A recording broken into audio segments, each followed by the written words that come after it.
which of the following are true statements? So we have option 1, 2, and then 3. So the histogram of a binomial distribution with p equals 0.5 is always symmetric no matter what n the number of trials is.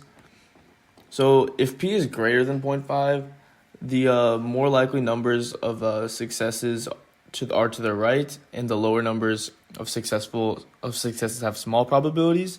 And so this histogram would be skewed to the left if it's greater than 5. No matter what the probabilities of n is sufficiently large, the histogram will almost look symmetric though. So a large n will lead it to look symmetric. But basically here, 1 is going to be true. Probability of 0.5 will be